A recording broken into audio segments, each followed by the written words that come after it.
Magnus Carlsen, the best player in the world and the god of endgames. He played an amazing game where he crushed his opponent in just 19 moves. His opponent chose Martinez as white, continues with e4, and Magnus Carlsen plays the Sicilian. He continues with e6 and then play knight f6. Over here, his opponent is playing c3. Idea is he is focusing on attacking the center with the move pawn to d4. So this is one of the tactics which George Martinez is going to apply against Magnus Carlsen. Let's see how Magnus Carlsen tackle it. So Magnus Carlsen opponent go with x3.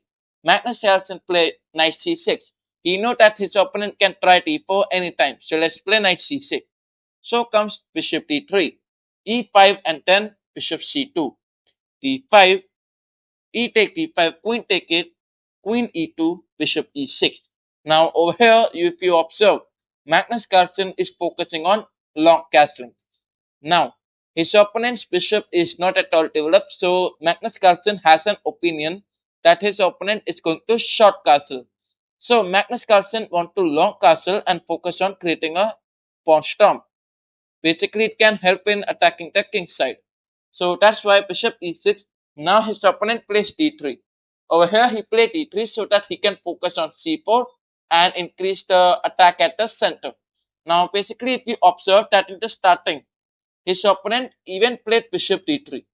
This move may look like a passive move, but actually that move is such an active move. Because this move, bishop, he can play the bishop back and then play the move d4. Over here, if you observe, this pawn was weak. So that's why he played bishop d3. And obviously, George Martinez, he is rated over 3000 elo. So you can expect best move from him. So this was the position.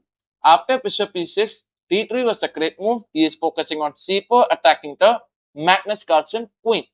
Long castling by Magnus Carlsen. Now over here, knight bd2, h6. Magnus Carlsen play x6 so that he can play g5, g4, further attacking the king side. Now this is one of the example of pawn storm. So comes a3. Now this move is a kind of mistake because you can observe that Magnus Carlsen opponent must focus on his development. Basically, he can play some moves like knight to e4 also. He can focus on bishop e3 like he has to develop. And if his opponent has long castle, then he must also long castle. This is the only thing which every player must understand. Otherwise, if you castle, then his opponent has a very good scope in creating a pawn storm and attacking your king. Okay, so over here, a3 was played and then comes queen d7 by Magnus Carlsen. Now this move has a very good tactic behind it. So let me explain the important thing that why he's playing queen d7. Because he has to attack this diagonal. So he can anytime sacrifice the bishop also. If his opponent will castle, then he can look for sacrificing also.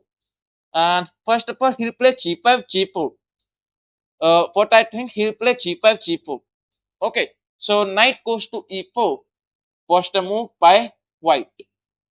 Over here, knight to d5 by Magnus Carlsen was the best move because over here, if you observe that if he'll take, then his opponent will take and he have a great scope at the center.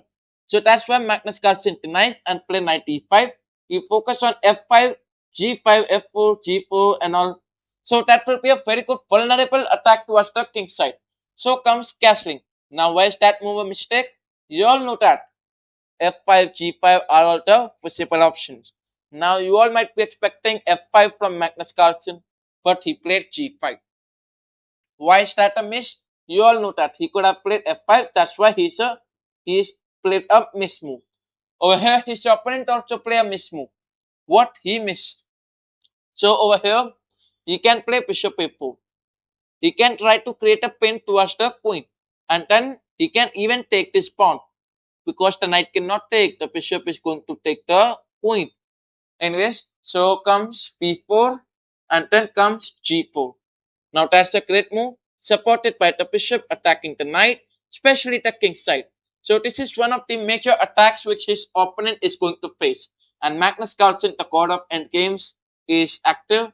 He attacks actively and then bishop e3. Now why this move is a mistake because you may observe that this is move number 16th of the game. The middle game has just started and then his opponent is developing his pieces. Like he is a bit late at development. So comes f5. Now his opponent, that is Magnus Carlsen, he attacks the knight and then b5. Magnus Carlsen takes the knight and after bit calculation, his opponent also takes his knight. Magnus Carlsen played a very good move. Queen to g7. What's the main idea behind that? Let me know in the comments. After queen g7, he plays c take b7 check. If black will take it, then rook check is possible. That's why Magnus Carlsen played king b8 and then his opponent resigns the game. So that's how Magnus Carlsen won the game. Anyways, we have another game on the board and this time Magnus Carlsen as white. d4, knight f6. He continues with bishop g5 and then play knight d2. Now this move looks completely passive. What is he playing? So over here he is not taking the knight to c3 so that he can play c4 and even focus on e4 attacking the center. Over here comes x6. Over here Magnus Carlsen responds with bishop x4 creating a pin attacking towards the queen side. Now he is creating a pin towards the queen. Basically he can play e4, e5 and attack this queen. Over here bishop e7, e4 and then comes d5. His opponent does a great job attacking the center and Magnus Carlsen played e5. He is also playing a very good game. Now there is a very good and important move. Many of the players will think that he can play knight x7 or knight e4. But he played the best move knight to d7. Many of the players will not say that they must take the knight back. So remember, at such cases, if you take the knight back, this is never a passive move because you can focus on c5. You can develop knight c6, b6, bishop b7. So you have a very good scope. Anyways, so bishop take e7, queen take and then c3. Magnus Carlsen create a pawn chain. He support the center with this. So comes b6. His opponent play b6. He can play bishop b7, c5 and all. Now Magnus Carlsen continue b6. So comes uh, over here you can observe he could have developed his bishop. Like at such cases he could have developed his bishop. Why he play h4? So if you remember in game number 1, he was creating a pawn storm. He long castle and he was attacking the king side with the help of his bishop and the pawn. Basically he was creating pawn storm in the previous game. In this game also he is doing the same. If you observe that black can castle, right? So that's why he is going to push the pawns further. So bishop a6. Now his opponent is offering trade. Magnus Carlsen quickly trades. Knight take and then knight e2. Knight cannot go to x3 because queen can take the pawn. If you play knight f3, then pawn to f4 will be blocked. That's why knight e2 is the best move. So comes knight to b8. Now he is taking the knight back. Well, is that a good move? No. He can focus on some good moves like c5, supported by this knight. Anyways, he play knight b8 and then comes x5. Now Magnus Carlsen is busy creating pawn storms. c5 and then comes a3. Knight c6, knight f3, c4. Now why is this move a mistake? Let me tell you.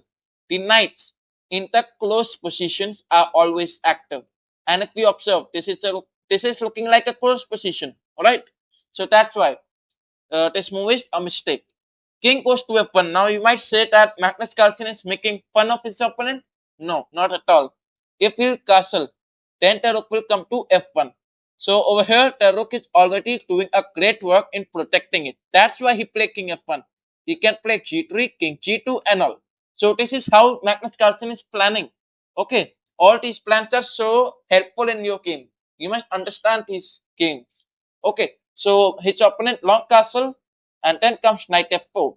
Rook to g8. Now this is a mistake because over here if you play this and Magnus Carlsen plays something like that, his opponent can go with this, attack the king side. If we do end person, then pawn take is a easy available option. But over here he played rook to g8. Now if Magnus Carlsen tries and his opponent play this, you take, he take, rook take on the pawn. So ultimately black will lose the pawn with this move. That's why this move is a mistake. So comes G3 by Magnus Carlsen. He is making space for the king to G2 and all.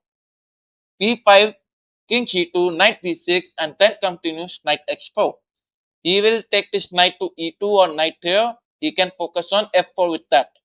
So comes king B7. Now he is making his king to a safer square. Queen G4, A5, and the game continues with knight E2 along with F4. Now this move is a mistake. Over here, knight E7, queen F3, G6, and after his opponent take, he plays G4. Now over here, his opponent, if he would use his brain, he could have won this game. Because he can continue with G5 and that's a knight trap. Magnus Carlsen cannot play the knight anywhere. So that's a knight trap. And this would be a very easy win against Magnus Carlsen. But his opponent plays rook to d8 and then Magnus Carlsen quickly understood that his knight was getting trapped, so he plays queen x3.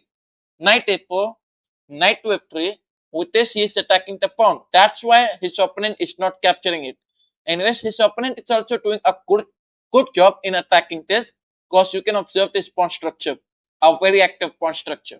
X5 and then comes rook to b1, x take g4, queen take, knight f5 and then come kings to f2.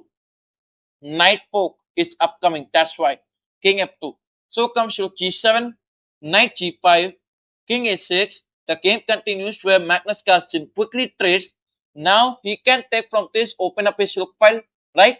The king side will become more weak, but his opponent played rook take. That's why it is a mistake. King e3, knight c8, taking the knight backwards. Instead of it, he can focus on queen d8 and then take knight to d7.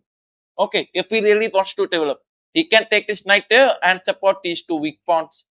Okay, so knight c8, rook h8. Now he is taking advantage of this open file. Knight e7, rook b1, knight g8, and the game continues with all these moves. Magnus Carlsen offers trades and his opponent accepted by playing knight to e7, queen g7. Magnus Carlsen is attacking this. Over here, rook e8, queen f7, knight and the queen are attacking this pawn.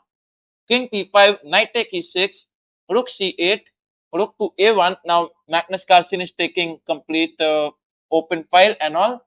Now it is about limiting the squares of the king. Okay, this square is already limited. All these three squares are limited. This means black will have only one option. So this is how Magnus Carlsen is planning in order to crush his opponent. Rook to c6 and the king continues. This was the position. After the move king p6, the game was Magnus Carlsen was having 10 seconds on the clock.